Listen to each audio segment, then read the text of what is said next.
जो अनजान व्यक्ति हैं, जिनको इस मार्ग का पता नहीं, वो मंगलवार को 1.25 रुपये का प्रसाद बांटनी है, वो तो वहीं तक सीमित है। हम भी ऐसे ही थे जब तक ज्ञान नहीं था। मंगलवार के दिन 1.25 रुपये का प्रसाद बांटा करते, घने उमंग भर जाती तो 5.25 का बांट देते, बहुत खुशी होती। तो ना तो उसने बहुत गुणा पुण्य मान लेते थे। अब परमात्मा कहते हैं, जिन हर जैसा सुमरिया बैता को तैसा लाभे, ओ सा प्यास न भागे ही जब लग दसे नहीं आबे। कहते हैं जिसने जैसा भगवान की भक्ति सेवा दान किया उसको उतना ही लाभ मिलेगा। ओस चाटनते प्यास नहीं बुझ सकती, वो तो गिलास पीना पड़ेगा गट गट गट जब प्यास बुझेगी। तो ये जो स्वाप का प्रसाद 100 रुपया पल्ले बांध लिया माता का हमारे नहीं हो जा, और ये छोटे मोटे जो दान हम करा करते, ये तो ओस चाटन वाली बात थी। और अब यहाँ आपने गिलास के गिलास पीने पड़ेंगे और देगा वही परमात्मा। आप देखना खेल मालिक का भगवान क्या किया करता है। अभी तक हम परमात्मा से सुख लेने के लिए पहाड़ों पर चढ़ गए, बर्फों पर चल पड़े, बालक वहाँ मिलेगा उस मंदिर में, हम चले गए वहाँ मिलेगा, वहाँ पहुँच गए, कोई संत मिला उसके पास जाने की चेष्टा की, लेकिन वो चीज़ नहीं मिली। अब आपको वो वस्तु मिलेगी जिसकी गुण गाया करते थे, जिसकी आपको चाह थी, तड़फ थी, और जिसके विषय में सदग्रंथ संकेत किया करते थे। भगवान ऐसा करता है, भगवान कोढ़ी को स्वस्थ कर देता है, अंधे को आंख दे सकता है, बांझ को पुत्र दे देता है, निर्धन को धनी बना दे, कंगाल को राजा बना दे, और हर तरह के सुख भगवान ही दिया करता है। तो वो परमात्मा आपको अब मिलेगा, वो ही आपको सुख मिलेंगे जो भगवान दिया करता है। क्या बताते हैं, पर्वत पर्वत में फिरा भाई कारण अपने राम, फिर राम जैसे संत मिले जिन सारे सब काम। परमात्मा की चाह में अपने संकट निवारण के लिए पर्वत पर्वत घूमा फिरा, कहीं भगवान मिल जावे, और ऐसे संत मिल गए जहां मेरे वो भगवान जो काम करता है और वो काम वहां हो गए हमारे। तो कहते राम जैसे संत मिला जिन सारे सब काम। तो पुण्यात्मा यहाँ आपको वो सुख होंगे आप सोच नहीं सकते, क्योंकि हम भगवान इतनी तो समझते हैं कि भगवान हमें सर्व सुख दे सकता है, लेकिन वो हो कहीं से नहीं रहे थे। अब आपको यहाँ से वो सुख होंगे जो आप सोच नहीं सकते कि ऐसा क्या भगवान वर्तमान में भी कर रहा है। तो ऐसे संत मिले तो हमें वो सुख हुए। परमात्मा जैसे ही संत मिले जो परमात्मा सुख देता है, तो आपको इस दास के माध्यम से कबीर भगवान परमेश्वर जी आपको वो सुख देंगे जो भगवान दिया करता है, क्योंकि वो पूर्ण परमात्मा है। जो ऐसे व्यक्ति हैं जो इस तत्व ज्ञान से परिचित नहीं है, वो क्या कहते हैं, क्या सोचते हैं कि भी तुम जाते हो, महीने में 2 बार जाते हो, महीने में 1 बार जाते हो, किराया भी लगता है, काम भी आपका, कार्य भी आप छोड़कर जाते हो, तुम क्यों अपना नुकसान कर रहे हो।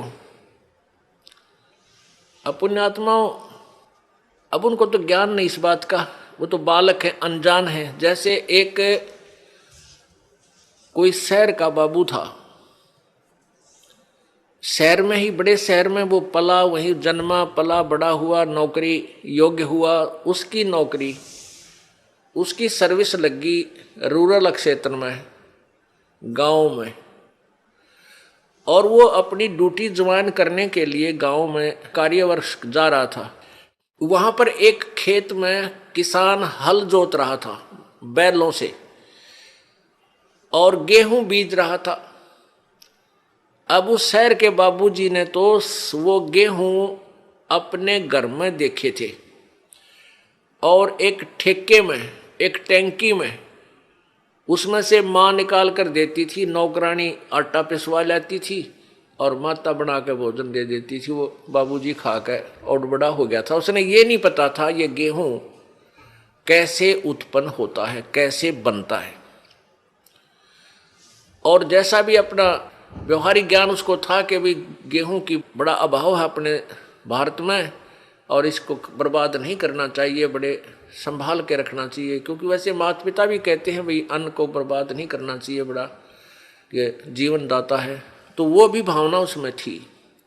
उसने क्या देखा कि किसान एक थैले में कणक गाल के, गेहूं डाल के, और एक पाइप के द्वारा बैलों के पीछे हल पर लगे हुए उस पाइप में से और मिट्टी में वो गेहूं डाल रहा है, मिट्टी में डाल रहा है खेतों में।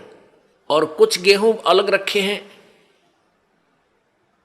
जिनको दूसरी ट्रेन में वो उठाएगा। तो उसने देखा कि भाई ये आदमी के क्या मिट्टी में क्या डाल रहा है। उसने देखा गेहूं रखे हैं, ये गेहूं ही बीज रहा है। तो उस किसान से कि मुट्ठी से भी उसने देखा गेहूं डालता, उसको पक्का हो गया कि ये आदमी मूर्ख है जो ऐसी बढ़िया वस्तु, खाने की वस्तु, अन्न गेहूं को और मिट्टी में डालने लग रहा। अच्छा पागल। अब उसको उस बाबूजी ने कहा उस गेहूं बीजने वाले हाली से, किसान से, कि भैया एक बार रोकना।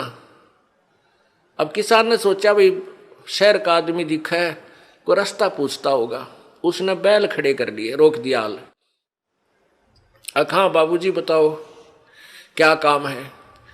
तो बाबूजी ने बोला अरे तू मूर्ख है क्या। वो शहर वाला बाबू बोला अरे किसान तू पागल है क्या, इस गेहूं को बर्बाद कर रहा है, ये तो बहुत संभाल के रखने का है। लगा लेक्चर देन जिसा उसने बेरा था बॉडी पीरियड ने। अब वो किसान ने सोचा यो कितना है क्या बंदर, इसने यो मन ने मुझे शिक्षा देने लग रहा है उल्लू। वो समझ गया कि इन्हें बोतलू है, कह लेने दे इसने सारी। वो जब सब अपनी शिक्षा दे चुका, जब पहले उसकी मूर्खता पर उसको पता लग गया कि भाई इसने पता ही नहीं होगा इस प्रोसीजर का, तब उस किसान ने उसको समझाया कि भगत जी बात सुन, मैं गेहूं को बर्बाद नहीं कर रहा, ये बर्बाद जो मैं करता हुआ नजर आ रहा हूं ये मुझे आबाद करेगा। ये गेहूं देख, 1 एकड़ में 40 किलो डालूंगा, 40 किलोग्राम, और एक ट्रैक्टर की ट्राली भर के ले जाऊंगा, इतना इसमें धन होगा मुझे। यानी 40 किलो डालूंगा 1 मन, तो मुझे 60-65 मन गेहूं यहां से मिलेंगे। अब वो बता रहा था लेकिन उसको समझ में पल्ला नहीं पड़ रहा। उस बाबूजी के हक में कैसे मानूं भाई। अच्छा मूर्ख है, मिट्टी में बर्बाद कर रहा है और कहता गेहूं 65 मन होंगे 1 मन के। किसान ने कहा कि आप 4-5 महीने के बाद आना, अप्रैल में, और फिर दिखाऊंगा तुझे ये मैं बर्बाद कर रहा हूं, यही मुझे आबाद करेंगे। अब वो चला गया। वो फिर आया इसी प्रकार अप्रैल के महीने में। उसने देखा, किसान ने उसको दिखाया कि 1 कनक का दाना डाला था और कम से कम 10-12 ये गुच्छा बन गया देख नीचे से, और प्रत्येक पौधे के ऊपर 1-1 बाली आई है, एक बाली में 30-40 दाने हैं। उसने ऐसे करके वो दिखा, देख बाबूजी। तब उसकी चौंध टूटी, अगर भाई आप ठीक कह रहे थे। तो पुण्यात्माओं, जो आज आप दान कर रहे हो, किसी प्रकार यहां भगवान के दरबार में आने का आपका किराया तक भी आपके पुण्य में लिखा जाएगा। और जो अनजान है वो तो ऐसा समझ लो जिसने कभी देखा ना हो गेहूं उत्पन्न कैसे होते हैं, उस 4 मन गेहूं को ही चिपटा बैठा रहा, उसी को सुरक्षित रखे, आगे कहां से मिलेंगे उसको। तो आप जो पुण्य कर रहे हो, ये दान कर रहे हो, यही आपको आबाद करेगा। कहते हैं देते को हर देत है जहां तहां से आने, नहीं दिया फिर मांगते फिर यो साहिब सुने ना कान। जिन्होंने देखो आज एक तो इतना गरीब है, फाइनेंशियली इतनी वित्तीय हालत उसकी कमजोर है कि रिक्शा चला रहा है,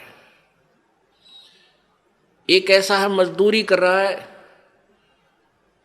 एक रिक्शा चला रहा है, एक उसके अंदर विराजमान है, बैठा है, दोनों ही मनुष्य। तो पुण्यात्माओं, एक गाड़ी चला रहा है ड्राइवर, एक मालिक उसमें बैठा है और गाड़ी भी मालिक की है। तो इतना भेद यूं क्यों हो गया? क्योंकि पिछले जन्म जन्मांतरों की जैसी भी जिनकी भक्ति शक्ति है, जितना भी जिन्होंने पुण्य किया हुआ है, वो आज आपको ज्यों का त्यों दे रखा है। जिन्होंने पीछे कोई पुण्य किया नहीं, वो आज कंगाल है और एक एक पैसे को मांगते फिर रहे हैं। अब कोई नहीं सुना है। अब देते को हर देत है। जिन्होंने दान किया उनके ठाठ ठाठ कर रखे हैं। छोटा सा बच्चा बिजनेस में लग जाता है और चारों तरफ से उसकी पूरी प्रोग्रेस हो जाती है, विकास होता है, क्योंकि उसने पिछले जन्म में पुण्य कर रखे। वो भगवान दे ही देगा, उसमें टोटा होना ना दे उसके। तो इस प्रकार अब आप जो दान करोगे, प्रथम तो आप इस बात से परिचित हो जाओगे कि अब जो दान करोगे उसका बेनिफिट केवल अगले जन्म में लेने की चाह मत रखना। आप जो भी पुण्य करोगे या भक्ति करोगे, अपना जन्म मृत्यु का रोग कटाने के लिए ही करना। फिर रही बात आपको यहाँ की सुविधाएं, ये तो अपने आप मिलेंगी। ये भक्ति का जो बाई प्रोडक्ट है, यहाँ की सुविधा तो आपको फ्री ऑफ कॉस्ट देगा। ये भक्ति की विधि ऐसी है, ये भक्ति का वो यथार्थ वे है, पूजा का साधन है, जिससे आपको यहाँ की सुविधाएं तो अपने आप मिलेंगी, मांगने की आवश्यकता नहीं पड़ेगी आपको। जैसे गेहूं बीज दिया किसान ने। अब किसान का प्रथम उद्देश्य है कि भाई गेहूं हो, मेरा बालक मेरा परिवार भूखा ना मरे, हम जीवित रहें, अन्न को खाएं। और उसके साथ फिर भूसा और बन गया, वो तूड़ा बन गया, तूड़ा जिसको चारा बोलते हैं पशुओं का, वो तो पहले बना। उसका उद्देश्य केवल ये था कि मुझे गेहूं मिले। यहाँ भी आप देखते हो कि कई लोग ऐसे हैं पैसे वाले, इतना उनका बड़ा फार्म होते हैं, इन क्रेनों से कटवा डालते हैं गेहूं की बाली बाली निकाल लेते हैं और नीचे वो तूड़ा चारा काट कूट देते हैं, अंदर ही पड़ा रहता है। उनका उद्देश्य गेहूं बीजना ही था। और वो जो तूड़ा है, वो चारा, वो फ्री में होता है, वो अवश्य ही होगा। तो आप यहाँ संसारिक जो आपके ये कार कोठी और धन सुविधाएं आवश्यकता, ये तो तूड़ा समझो इस भक्ति का। ये चारा आपको आप पे मिलेगा। और असली धन है मोक्ष। जो बाली है वो गेहूं समझो मोक्ष है। हमारा उद्देश्य मोक्ष प्राप्ति रहना चाहिए, ना कि वो चारा ही प्राप्त करना। अगर चारा उद्देश्य रहेगा तो आप परिपक्व नहीं होने दोगे उस फसल को, गेहूं को, और कच्चे कोई पशुओं को डालकर आप भूखे मर जाओगे, कंगाल हो जाओगे। इसलिए हमने इस प्रोसीजर को पूरी तरह समझना है, और वो समझाने के लिए आपको यहाँ बुलाया जाता है। अब बताओ, हमने आपको यहाँ बुलाकर क्या क्या कराना है? कोई काम नहीं, कोई सेवा नहीं। सेवा तो हम आपको तैयार करें पावा सारी। बच्चे लग रहे यहाँ पुण्यात्मा, जिनको पता लग रहा है कि ये सब अपने भाई हैं, सतलोक के वासी हैं। अब ये भूल भटक गए, यहाँ काल के जाल में फंसे हुए हैं, और इनकी जितनी हम सेवा करेंगे, ये मालिक के बच्चे हैं, परमात्मा लाभ देगा सेवा करने वालों को। और आपकी फिर यहाँ ऑपरेशन होगा मोतियाबिंद का। तुम कहाँ फंसे हुए हो, क्या करना था, यहाँ आए किस लिए थे, तुम कर क्या रहे हो? कोटि जन्म तन भर मत होगे, कुछ ना हाथ लग्या रे। कुकर शुकर खरबा बोरे, कौआ हंस बुगारे। करोड़ों जन्म हो गए तो आप जी ने यही कर्म करते ना, अभी तक कुछ भी पल्ला ना पड़ा। आज कोई फैक्ट्री मालिक है, मृत्यु हो जा, कल गधा बन गया। ओ तेरे की, फिर कभी मनुष्य जीवन मिला, फिर कोई पुण्य किया, फिर मनुष्य जीवन मिला, जब वो उसको फैक्ट्री मालिक बना देगा, और फिर मृत्यु। इस जन्म मृत्यु के रूपी रोग से मुक्त होने के लिए आप जी ने इस ज्ञान को समझकर इस भक्ति मार्ग को उसी उद्देश्य से ग्रहण करना चाहिए जो इसका मूल उद्देश्य है। देते को हर देत है, जहां तहां से आन, ना दिया वो मांगते फिरियो, साहेब सुने नहीं कान। अपने आत्मा आप कथा सुना करते थे कि द्रौपदी को नंगा करने लगे, उसका चीर उतारना चाहते थे, और उसका चीर नहीं उतरा, उसको नी वस्त्र नहीं कर सके। उसके पास कौन सा जादू था? वो भी तो एक इंसान थी। और आप यहाँ देख रहे हो, ना जाने कितनी बहन बेटियों के साथ बेइज्जतियां की जाती हैं। उनकी रक्षा क्यों नहीं होती? वो क्या वो पुकार नहीं करती आपत्ति में क्या वो भगवान को याद नहीं करती उस समय जब उनके ऊपर आपत्ति आती है, कोई दुष्ट दुखी करता है? अवश्य करती हैं, लेकिन उनका पिछला कोई संस्कार पुण्य ऐसा नहीं जिसमें भगवान मदद कर सके। तो ये दुर्गति नकली संतों ने करवा रखी है हमारी, जो जिनके पास भक्ति मार्ग था नहीं, संत बन बैठे, उनके आधार पर ये भोली आत्मा उनको संत परम संत जान के वहां अपना जीवन बर्बाद करके भूत प्रेत बन गए, कोई गधा बन गया। अब ये इस परेशानी को उठा रहे हैं और साथ में और दोषी बन रहे हैं, दूसरों को सता कर ये पाप भूत बनकर भी पाप कमा रहे हैं, दूसरों को दुखी कर रहे हैं। अब यहाँ आने के बाद परमात्मा इनको सीधा कर देगा, अब पे भाग जाएंगे परमात्मा की भक्ति की में इतनी शक्ति होती है। अपने आत्माओं द्रौपदी जो थी उसकी रक्षा क्यों की भगवान ने? क्योंकि उसने पुण्य किया हुआ था। वो पुण्य कैसे किया था? एक समय परमात्मा कबीर जी परमेश्वर कहते 100 छल छिद्र मैं करूं अपने जन के काज, हरणाकुश उधर विदारिया और नरसिंह धर लिया साज। अपने आत्मा आपको कुछ दिनों समझ में आएगा कि ये नरसिंह कौन बना था।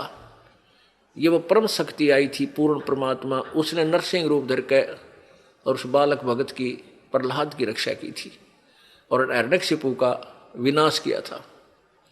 तो कहते मैं ऐसे नरसिंह रूप धारण कर लेता हूं, ऐसे ही वो परमात्मा अपनी प्यारी आत्माओं पर आने वाले आपदाओं भविष्य में जो आनी है उनको बचाने के लिए ना जाने कौन सी लीला कर दे।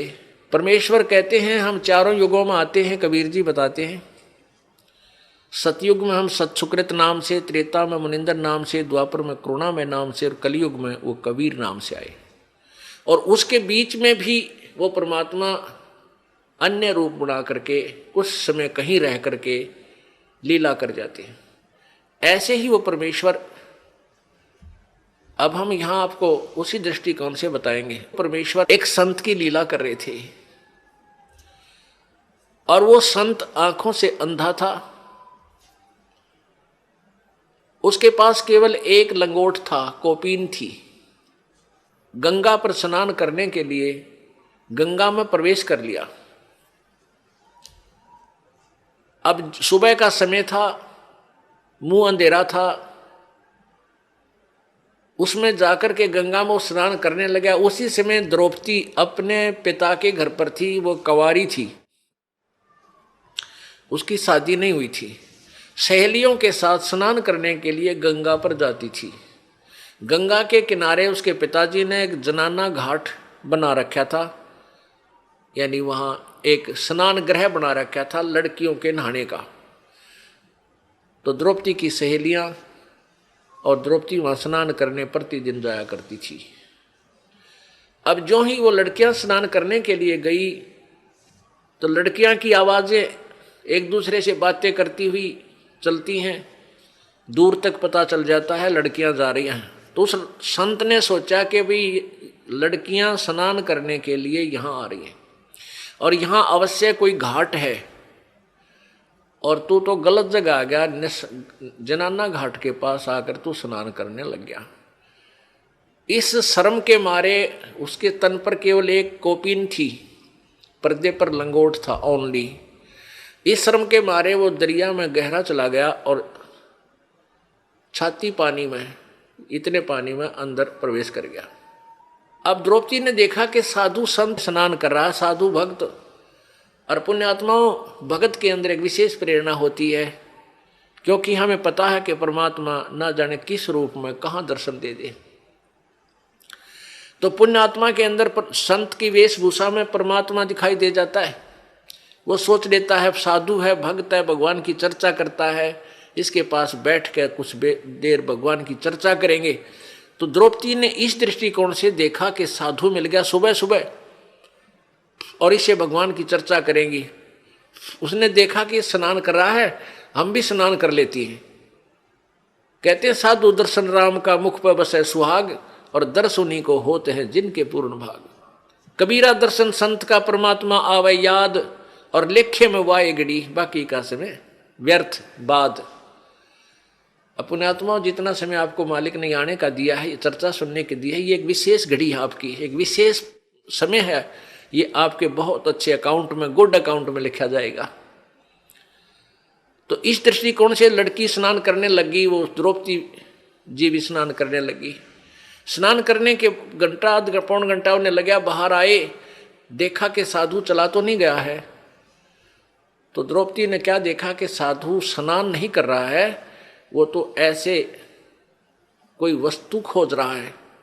फिर उसने देखा ध्यान से कि इस महात्मा की तो बाहर पटड़ी पर कोई वस्त्र नहीं है और लगता है इसकी कोपीन पर्दे का कपड़ा इसका बह गया। तो क्या हुआ, उस संत का स्नान करते समय जो उसने एक धागा तागड़ी बांध लेते हैं, बेल्ट की तरह एक छोटा सा धागा बांधा करते हैं पतला सा, उसने यहाँ हरियाणा में तागड़ी बोले, एक बेल्ट टाइप, और उसमें लंगोट उलझा लिया करते वो ऊपर आगे पीछे, और वो तागड़ी टूट गई, वो कोपीन भी बह गई, निवस्त्र हो गया संत। अब वो पहले इतने जल में था तो फिर इतने पानी में चला गया और हाथ मार रहा है कि हो सकता है ये लड़कियां नहावें, कोई इनका कपड़ा बह का आ जावे, अपना पर्दे पर बांध के मैं बाहर चला जाऊं, आज तो बड़ी मुश्किल हुई। अब वो सोच रहा था, ऐसा हाथ मार रहा था कि शायद कोई हाथ लग जावे, ऐसे ऐसे कर रहा था। अब लड़की ने देखा कि नहा नहीं रहा है तो क्या बात है, ऐसे ऐसे हाथ कर रहा है, ऐसे ऐसे, तो देख लिया आपने विचार करके कि इसका तो कोई कपड़ा निवस्त्र है ये, और कपड़ा इसका खो गया। तो लड़की ने, द्रौपदी ने अपनी साड़ी, एक तो स्नान करने बांध के गई थी वो उसमें से नहीं दिया,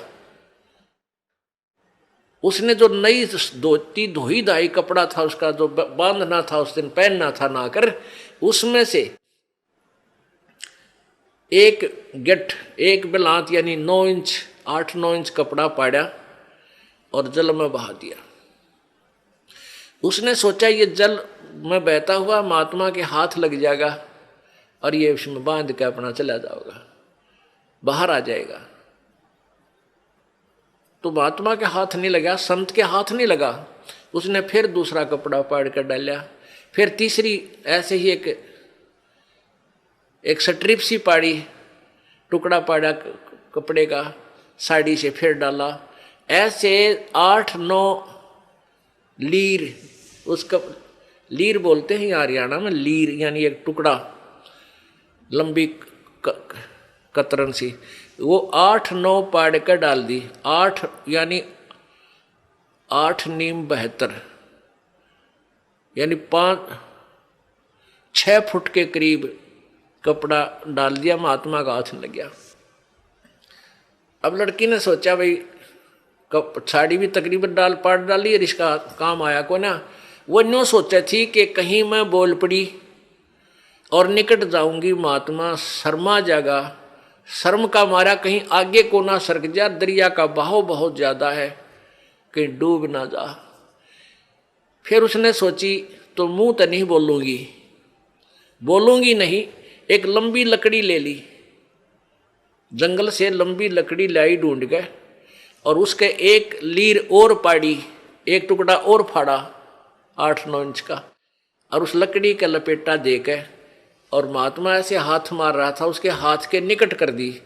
जो ही उसके हाथ लगा लड़की महात्मा का, संत का, एकदम उसने पकड़ा, देखा, अको हो तो बड़ा साइज का कपड़ा मिला है। ओहो हे भगवान, हे परमात्मा, जब आशीर्वाद दिया कि हे प्रभु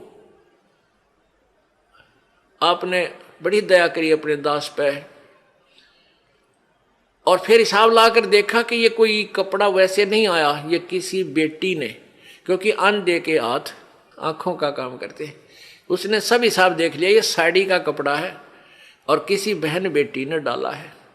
तो आशीर्वाद दिया कि बेटी आज तने मेरी इज्जत रखी है, भगवान तेरी इज्जत रखे और भगवान तने घणाए दे। अब कहते हैं संत बोले सहज सुबह और जो चाहे सो कर दे, 7 वचन पलटे नहीं चे पलट जाओ ब्रह्मंड। अब उस आशीर्वाद दिया, हृदय से दिया। अपनात्मा यहां देखो खेल, भगत कैसा होता है, लोभ करे तो ऐसा करे, लालच करे तो ऐसा करे, ये नकली लालच नहीं करे, किसी का जो है ना मिलावट कर दी, किसी का घाट तोल दिया, किसी का कुछ गड़बड़ कर दी, ये लालच माड़े हैं, ये गलत होते हैं। लोभ करे लालच करे तो ये करे कि वहां लड़की ने, देखो द्रौपदी राजा की लड़की थी और नौकरानियां और सहेली छोटे घरों की होती थी, न जाने कितनी उनके साथ थी, और वो एक बांदी को कहती कि तू अपनी साड़ी में तो फाड़ के टुकड़ा डाल दे, तो तुरंत डाल देती। पता था कि राजा की लड़की मुझे इससे भी सुंदर साड़ी लाकर नई दे देगी, और राजा की लड़की का आदेश मोड़े कौन नहीं, उसको उल्लंघन नहीं हो सकता।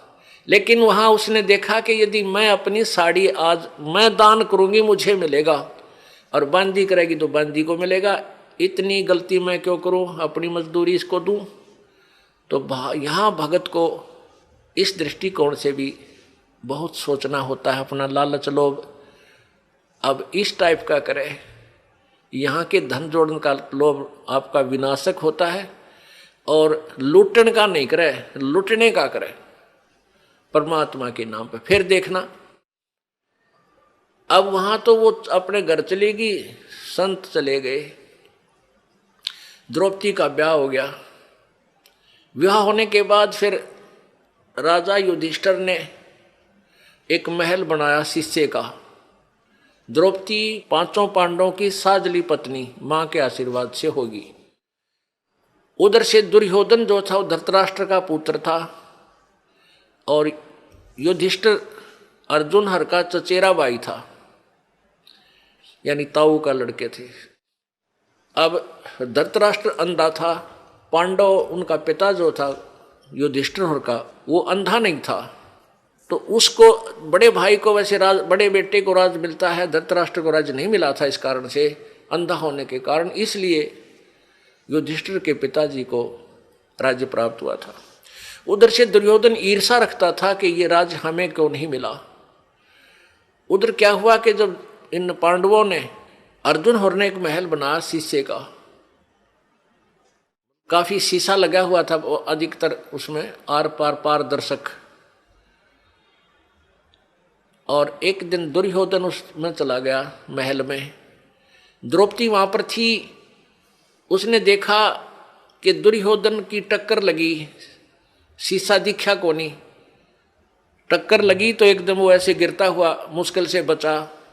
और द्रौपदी ने हंस के मजाक करते हैं जैसे अपने छोटे पति के छोटे भाई से यानी देवर से मजाक कर दिया, कहा कि अंधों की संतान अंधी ही होती है।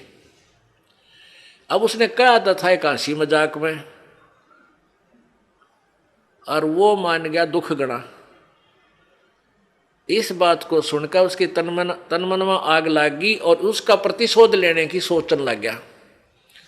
तो क्या किया उन्होंने, जुए में युधिष्ठिर को खिलाया और जुए में सारा राज भी जीत लिया, और द्रौपदी को भी दांव पर लगा दिया युधिष्ठिर ने, और द्रौपदी भी जीत ली। अपने आत्माओं आम जिन के गुण गावें, इस महाभारत ने पढ़कर हम राजी हुआ करते, प्रसन्न होते थे, हमें कोई पुण्य मिलेगा। इनकी कहानी पढ़कर देखा तो हे भगवान, बता ऐसा भी कोई निकम्मा होगा अपनी पत्नी ने जुए पर ला दे। इनके सारे इतिहास इतने बेकार, और हम इन न पढ़ा करते, इनसे हम क्या शिक्षा लेते। आगे देखना क्या होगा इनका, इस कथा के अंदर आपको बहुत निष्कर्ष मिलेगा। अब उधर से एक नौकरानी भागी आई दौड़ी दौड़ी।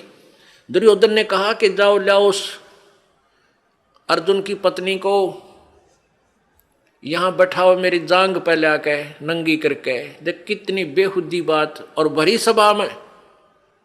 अब ये बात सुनकर वह नौकरानी भागी आई कि किसके पास, द्रौपदी के पास, और कहा द्रौपदी आज तक बात बिगड़ गई, आपको जुए में जीत लिया कौरवों ने, और आपको वहां पर नंगा करेंगे। दुर्योधन कह रहा है कि उसने मुझे अंधे की संतान कहा था, और हम अंधे की संतान हैं, हमें कुछ दिखाई नहीं देता, वो उसको शर्म क्या आएगी, उसको नंगा करो मेरे सामने, हम तो अंधे हैं। अब द्रौपदी का यह बात जची नहीं कि ऐसे कैसे हो सकता है। तो उस नौकरानी से द्रौपदी ने पूछा वहां और कौन बैठे हैं, कि पांचों पांडव बैठे हैं, चाचा विदुर बैठा है और भीष्म पितामह, द्रोणाचार्य और कर्ण और साथ में 101 कौरव बैठे हैं। द्रौपदी ने कहा कि नालायक, इतने आदमियों में और मुझे नंगा कैसे करेंगे, तेरा दिमाग खराब है। अब नौकरानी नहीं बोली, कहा क्या बोलूं, मैंने जो सुना था बता दिया। इतने में दुशासन जो दुर्योधन से छोटा था वो दुष्ट गया और द्रौपदी को पकड़ के केस बाढ़ पकड़ के और घसीट के लाया और वहां खड़ा कर दिया। और दुर्योधन ने कहा कि इसके कपड़े चीर उतार दो, इसको नंगा करो और मेरे जांग पर बैठा दो। यानी गंदा, कितनी बेहुदी हरकत, और भरी सभा में वो दुष्ट करने जा रहा था। और वहां कौन कौन विद्यमान थे, पांचों पांडव बैठे हैं, उसके पति द्रौपदी के, और भीष्म पितामह द्रोणाचार्य जो गुरुजी थे, और कर्ण, ये तीनों एक नंबर के योद्धा थे। और इन तीनों में से एक भी खड़ा होकर ये कह देता उस दुर्योधन और दुशासन को, खबरदार इस बेटी का हाथ लगाया। वो इतने योद्धा थे, पता था दुर्योधन को कि तुम्हारा सर्वनाश कर देंगे, तो हिम्मत नहीं थी दुशासन और दुर्योधन की इस द्रौपदी की चीर का हाथ लाने की। लेकिन उस दुर्योधन के मलिन अन्न को खाकर उनकी भीष्म पितामह द्रोणाचार्य और कर्ण की भी आत्मा मलिन होगी, उनके अंदर भी गंदापन छा गया। और उस लड़की को नंगा देखने के लिए वो भी वहीं विराजमान रहे। और उन्होंने उठकर ये भी नहीं कहा तुम के जुल्म कर रहे हो, क्या करने जा रहे हो। इंतजार करते रहे, बैठे हैं कि कब नंगा हो, कब नंगी होगी। तो उनमें के मलिनता होगी। सोच लेना पुण्यात्माओं, जिनको हम बड़े बहादुर और बड़े नेक व्यक्ति मानते थे। उस पूरी सभा में जब उसने देखा अपने पांचों पांडवों की तरफ, पांचों पांडवों की ओर देखा कि ये अभी इन कौरवों को सीधा कर देंगे, मेरी बेइज्जती को नहीं देख सकते। लेकिन वो बंध चुके थे, वो उसको दांव पर लगा चुके थे, वो मर्यादा में बंद कर बैठ गए थे। उन्होंने भी ऊपर को नहीं देखा। जब द्रौपदी ने पुकारा मेरी रक्षा करो, पांचों पांडव नीचे जमीन पर ऐसे गर्दन करके और ऐसे जमीन खोदने लगे। फिर भीष्म पितामह द्रोणाचार्य और कर्ण से पुकारा कि मेरी रक्षा करो। वो तीनों ने भी कोई उत्तर नहीं दिया, कोई रिस्पॉन्स नहीं दिया। केवल एक विदुर था जो भक्ति बीज था, जो एक पुण्य आत्मा था। वो खड़ा हुआ और दुशासन से कहा कि दुशासन, अरे दुर्योधन, तुम किसकी बेइज्जती कर रहे हो, अपने ही परिवार की। अरे पांडवों की बहू और कौरवों की बहू में क्या अंतर है, दुनिया के कहेगी। अपनी इज्जत आप पे उतार रहे हो, तुमने कुछ शर्म आनी चाहिए, कुछ लज्जा करो। तो दुर्योधन ने कहा दुशासन, इसका दर्दे दो दड़ाक, यो तो भाई सदा पांडवों की तरफ बोलता है, ये चाचा नहीं दुश्मन है, ये इन्हीं का चमचा है, इन्हीं की ओर बोलता है। अब दुशासन ने अपने चाचा के थप्पड़ मारा और कहा कि तू तो इन्हीं की ओर बोलता हमेशा, हमारा तूने कभी पक्ष नहीं लिया। तो विदुर जी वहाँ से उठकर चल पड़े। पुण्यात्माओं, जो भगवान से डरने वाले इंसान होते हैं वो न तो अत्याचार देख सकते और ना सहन कर सकते हैं। अब उसने देखा कि यहाँ तेरी बात नहीं चली, कहनी थी वह कह दी। पंचायत में जो पुण्यात्मा भगवान से डरने वाले हों, उन पंचायतियों ने स्पष्ट बात कह देनी चाहिए, इसको मानना चाहिए मत मानना, नहीं तो वो दोषी हो जाते हैं। तो विदुर ने अपने जो कहना था वो कह दिया कि ये गलत कर रहे हो, तुमने ऐसा नहीं करना चाहिए। तो उसमें विदुर को उन्होंने थप्पड़ मार दिया, लज्जित किया। विदुर उठकर चला गया। अब क्या बताते हैं, विदुर कहे ये बंधु थारा, एक कै कुल एक कै परिवारा। विदुर के मुख पर लगा थपेड़ा, तू तो है पांडवों का चेहरा, तू तो है बांदी का जाया। भीष्म द्रोण और कर्ण मुस्काया। अपने आत्मा के इतिहास देखना, जिनको हम बड़े महान आत्मा समझ कहा करते, भीष्म दादा भीष्म। अब जब उसने थप्पड़ मारा दुशासन ने अपने चाचा कर ने, बोला तो बांदी का जाया है, बांदी का जाम है, तेरे अंदर तो ये हीन भावना ही रहेगी, तो सूरवीर थोड़ा ही है। तो उस बात के ऊपर वो तीनों हंसने लगे। कौन? भीष्म पितामह, द्रोणाचार्य और कर्ण। जबकि उन्हें खड़ा होकर कह देना चाहिए था, बेशरम तेरे शर्म नहीं, अपने चाचा पर हाथ उठा दिया, अपने बाप का मार दिया, तेरे चाचा का मार दिया, तो ये सोच। लेकिन वहां दांदरे का डर लागे, दायतरे का है, और उन्हें धमकाना चाहिए था अपने उस बच्चे को। तो पुण्यात्मा, इस काल के जाल को ऐसे समझा जाएगा। अब वो तीनों हंसने लगे। जब द्रौपदी ने देखा कि ये दांदरे काट रहे हैं, ये किसकी मदद करेंगे तेरी, जब उसने प्रार्थना भी करी मेरी रक्षा करो, नीचे को गर्दन कर ली और बैठे रहे। अगर भीष्म पितामह द्रोणाचार्य कर्ण के मन में दोष नहीं होता, उठकर चले जाते, और उधर से दुशासन चीर पकड़ कर उसको नंगी करने के लिए तैयार है, और वो बैठे हैं वहां पर।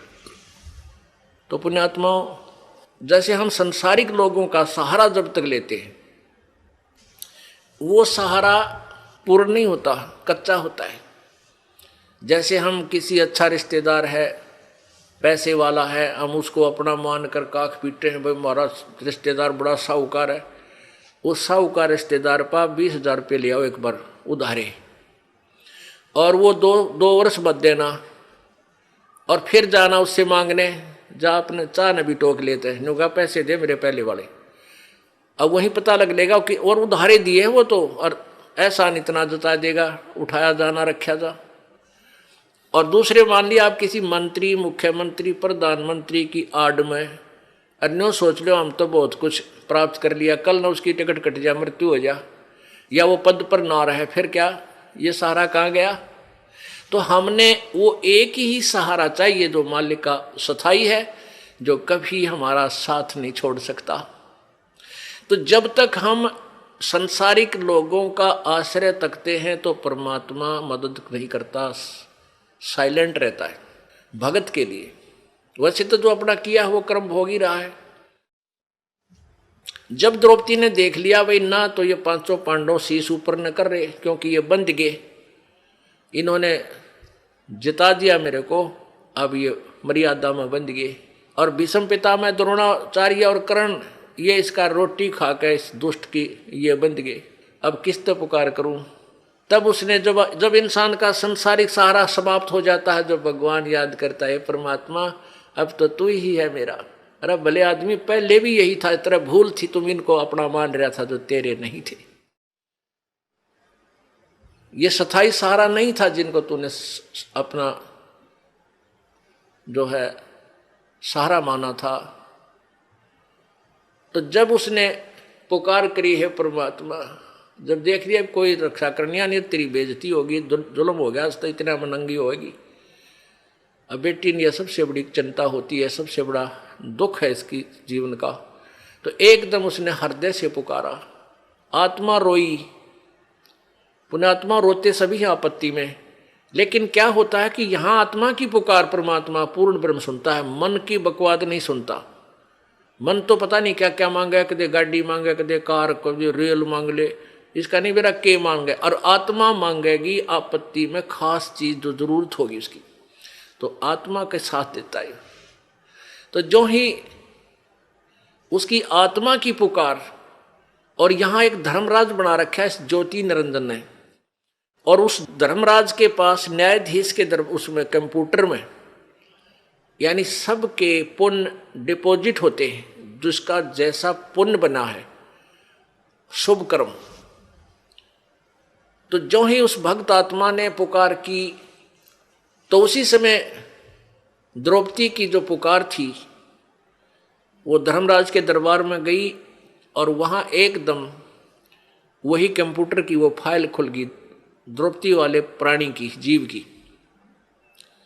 तो धर्मराज ने देखा भी आपत्ति आई है इस आत्मा पर देखो इसका कोई मदद बन सकती है कि नहीं। उसने जो ही उस कंप्यूटर में देखा तो एक संत, परम संत को इसने बगैर किसी डिमांड के, नी इच्छा के, एक इम्पोर्टेंट दान कर रखा है। पूरी साड़ी की साड़ी दान कर रखी है और संत ने उसके प्रतिफल में एक आशीर्वाद दिया है और इसके प्रतिफल में मैं इसका खूब मदद कर सकता हूं। तो वहां से वो बटन ऑन कर देता है। तो क्या होता है कि यहां पांचों पांडवों के जो आध्यात्मिक गुरु थे वो श्री कृष्ण जी थे। पुण्यात्माओं, जैसे भी जिस भी इष्ट की जिसने भक्ति करनी है उसका गुरु अवश्य होना चाहिए, तभी उसको कुछ राहत ईश्वरीय एक्स्ट्रा ऐड मिलती है। तो उधर से वो धर्मराज के दरबार से और वो जो पुण्य था वो आया श्री कृष्ण जी के अंतःकरण में, उसके कंप्यूटर में टक्कर मारी आकर एकदम। और ये सब लीला पूर्ण ब्रह्म करवाता है, कबीर भगवान करता है। उसमें श्री कृष्ण जी अपनी पत्नी रुक्मणी के साथ अपने महल में शतरंज खेल रहा था। अब इस बात को समझना पुण्यात्माओं, क्योंकि आध्यात्मिक ज्ञान है, बड़ी गहराई से सोचना पड़ेगा आपने कि हम किसको कर्ता मान रहे थे और वास्तव में कर्ता है कौन। तो जब वो रुक्मणी के साथ वो खेल रहा था शतरंज, तो उसमें पासे डालते हैं ऐसे, और पासे डालते डालते कोई शब्द बोलते हैं, कच्चे 11 पक्के 12 पौ 12 या जैसा भी कोई ऐसा बोलते, ले ऐसे बोलता हूं मैं, ऐसे मांगता हूं। वो मिलते क्या है ओड़े सोड़े, वो बाद की बात है। तो जो ही श्री कृष्ण जी ने पासे डाले, उधर से वो कंप्यूटर धर्मराज के दरबार से कंप्यूटर से रिफ्लेक्स होकर के वो पुण्य आया श्री कृष्ण जी के पास और एकदम श्री कृष्ण, उसमें पावर आई, एकदम श्री कृष्ण जी का हाथ ऐसे आकड़ गया। पौ 12 नहीं बोला, कच्चे 12 18 नहीं बोला, हाथ ऐसे करके कहने लगा अनंत। जैसे किसी में प्रेत आ जा रहे एकदम कहता कुछ रोकड़ जो रोकी करने लग गया, ऐसे उसमें ऐसी क्रिया श्री कृष्ण जी की होगी। तो रुक्मणी ने हाथ पकड़ा और हंसने लगी, कहने लगी ये अनंत क्या है, ये कहते 11 बोल के 12 बोलने थे, ये अनंत क्यों कहा। तो वहां श्री कृष्ण जी ने के अंदर वो चेतना दी काल परमात्मा ने। अब क्या बोली वो पावर जो श्री कृष्ण जी के अंदर आई थी, रुक्मणी कर पकड़ा मुस्काई, हाथ पकड़ के हंसन लगी और अनंत कहा, मोकू समझाई, यो अनंत क्यों कहा तने मुझे समझा। अब कहते हैं दुशासन ने द्रौपदी पकड़ी और हमारी भक्ति सकल में सिकरी, जय हमारी भक्त पिछोड़ी होई तो हमरा नाम न लेवे कोई। तंदे ही से पासा डारी, वो तो वहां खेल रहा है, फिर पासे खेलने लग गया इतना कह के।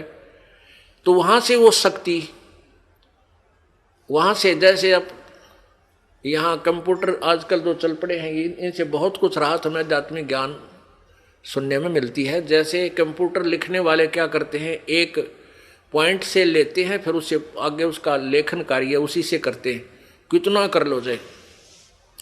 तो ऐसे वहां से वो शक्ति, फिर वो परमात्मा सूक्ष्म रूप धार के कबीर भगवान गुरु मर्यादा को रखते हुए वो पूर्ण ब्रह्म सूक्ष्म रूप धारण करके और श्री कृष्ण रूप बना के द्रौपदी के शीश के ऊपर आकर विराजमान हो गया। बाहर पीछे से ऐसे कर दिया, आशीर्वाद दिया पीछे खड़ा होकर के, किसी को नहीं दिखाई दे रहा। कहते हैं तंदे ही से पासा डारी, पहुंचे सूक्ष्म रूप मुरारी, खेचत खेचत खेच कसीसा, सिर पर बैठे हैं जगदीशा। द्रौपद सुता को दीने लीर, ताके अंत बढ़ाए चीर। उस अंधे को कौपीन दी थी। द्रौपद सुता को दीन ने लीर, एक टुकड़ा दिया था साड़ी का, और जाके अंत बढ़ाए चीर। अब खेचत खेचत खेच कसीसा, सिर पर बैठे हैं जगदीशा। द्रौपद सुता के चीर बढ़ाए, संख असंख्यों पार नहीं पाए। अब दुशासन ने खूब जोर लगा लिया, अपनी तरफ से खींच खींच कर ढेर लाग गया वहां साड़ी का, अंत नहीं आया। दुशासन इतना तगड़ा बताते हैं कि कई हजार हाथियों की ताकत, इतना जैसे आजकल हॉर्स पावर से बिजली की ताकत नापते हैं ना, उसमें आदमिया की ताकत एलिफेंट पावर से नापा करते हैं।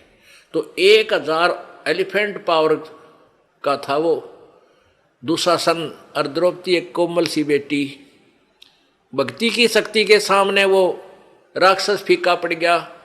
उस कोमल कमल के फूल जैसी उस लड़की का वो पत्ता भी नहीं तोड़ सका, यानी उसका कुछ नहीं बिगाड़ सका। तो जिन्होंने प्रभु का आश्रय लिया है विधिवत, तो उनको कहते हैं देते को हर देत है, जहां तहां से आन और ना दिया वह मांगते फ्री हो, फिर परमात्मा सुने नहीं कहा। तो पुण्यात्माओं, अब जैसा भी आप पुण्य धर्म करते हो वो आपके गुड अकाउंट में लिखा जाता है। जब तक आप परम संत पूर्ण परमात्मा की शरण में नहीं आते, तब तक आपके जो पुण्य डिपॉजिट भी होते हैं वो भी काल यहीं बर्बाद करवा देता है। आज जैसे द्रौपदी के ऊपर यह तो आपत्ति टल गई और फिर केवरानवाटी हुई, हिमालय में जाकर गड़ गए, राज्य भी गया, कुछ नहीं रहा, फिर नरक में डाल दिए गए। अब हमने यहां केवल इतना ही लेना है कि आप यहां परमात्मा के चरणों में आए हो, आपका प्रथम उद्देश्य ये हो कि मेरा जन्म मृत्यु का रोग कटे, क्योंकि आप जी ने असंख्य जन्म हो गए यहां जन्मते और मरते को। कभी राजा भी रहे, कभी आप रानी भी रहे, और फिर भिखारी बनकर भी घूमते रहे। अब कहीं पर भी आपको स्थायी स्थान नहीं मिला। जैसे आपने पुण्य किए तो आप स्वर्ग चले गए। स्वर्ग क्या है? ये एक होटल है, एक रेस्टोरेंट है। जैसे कुल्लू और मनाली, शिमला, गर्मियों के दिनों में साहूकार लोग 10-20 हजार 50 हजार रुपये ले जाते हैं और 1 महीना 2 महीने वहाँ होटल में कमरा किराए पर लेकर और वहाँ रहते हैं, ठाठ करते हैं, घूमते हैं, फिरते हैं। बड़ी ठंडा मौसम होता है, हिली स्टेशन है और लेकिन वो पैसे जेब से उन्हीं के लग रहे हैं, होटल का किराया, खाने का खर्चा। जब वो 2 महीना वो 50 हजार रुपये खर्च हो जाते हैं परिवार के, तो फिर वो अपने कर्म क्षेत्र में आ जाते हैं कंगाल होकर। और फिर अगले सीजन में क्या पता सूत बैठे 50 हजार सेविंग हो उनका ना हो। तो इस प्रकार जब आप यहाँ कोई साधना करते हो, जब तक ये सच साधना आपको नहीं मिली, अपने पुण्य के आधार से स्वर्ग चले गए। उस स्वर्ग में आपको देव बना दिया, देवता, या कोई और पद दे दिया, या वैसे कॉमन स्वर्ग में आप ठाठ करो, लेकिन वो पुण्य आपके ही समाप्त हो रहे हैं। जिस दिन आपकी पुण्य पूंजी समाप्त हो जाएगी, उसी दिन आपको वहां से, जैसे यहां से मार दिया जाता है, वहां भी आपको मार दिया जाएगा। अचानक मृत्यु होगी, तुरंत नरक में, फिर नरक में डाले जाओगे। तो इस झंझट से पीछा छुटवाने के लिए आपको ये परमेश्वर कबीर जी की शरण लेनी पड़ेगी। और इन नकली कबीर पंथियों संतों से भी आपका काम नहीं चलेगा, क्योंकि उनके पास यथार्थ भक्ति विधि नहीं है, परमात्मा का यथार्थ ज्ञान नहीं है। तो पूर्ण संत से, और जिसके पास वो मोक्ष जड़ी हो, वो मंत्र है सतनाम और सारनाम, वही आपको इस जन्म और मृत्यु के झंझट से छुटा सकता है। तो वो जड़ी इस दास को परमात्मा ने दे रखी है। आप अब शिक्षित समाज है, पढ़ा लिखा एजुकेटेड जो है ना पूरा समाज हो गया है, बहन बेटी भाई। अब आप इस तत्व ज्ञान को जो दास आपको बताता है, जो परमेश्वर ने इस दास को बताया है, सदग्रंथों में विद्यमान है, इसकी तुलना करो आपके गुरुजियों के ज्ञान से, और फिर देखो वो अधूरे हैं या पूरे। टोटली इनकम्प्लीट पाओगे आपको, सारे नकली कति टोटली पूरे पृथ्वी पे। आप इस बात को अभिमान मत समझना, इसको तत्व ज्ञान समझना, ये सच्चाई समझना। अभिमान नहीं करता ये दास, क्योंकि अभिमान तो वो इंसान करे जिसका कुछ अपना कोई योगदान हो। ये तो परमेश्वर कबीर जी का दिया हुआ ज्ञान है, दास को उन्होंने बुद्धि दे दी और आपको बता रहा हूं समझा के, इतना ही मेरा योगदान है। तो किसी के पास भी पृथ्वी पे आज मोक्ष मार्ग नहीं है, वो केवल इस दास के पास है। और आप भी इसको ग्रहण करो और अपने जो भी आपका साथी है, बहन भाई है, मित्र है, रिश्तेदार है, उनको भी समझाओ और ये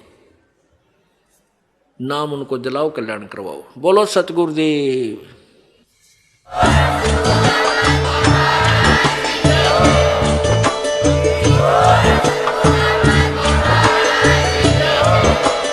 आप सुन रहे थे जगत गुरु तत्वदर्शी संत रामपाल जी महाराज जी के मंगल प्रवचन। अधिक जानकारी के लिए विजिट कीजिए हमारी वेबसाइट www.jagatgururampalji.org। संत रामपाल जी महाराज जी के शुभ आशीर्वाद से पूरे विश्व भर में 500 से भी ज्यादा नाम दीक्षा केंद्र हैं, जिन पर संत रामपाल जी महाराज जी द्वारा ऑनलाइन निशुल्क नाम दीक्षा दी जा रही है। अपने नजदीकी नाम दीक्षा केंद्र का पता करने के लिए संपर्क करें 8222880541।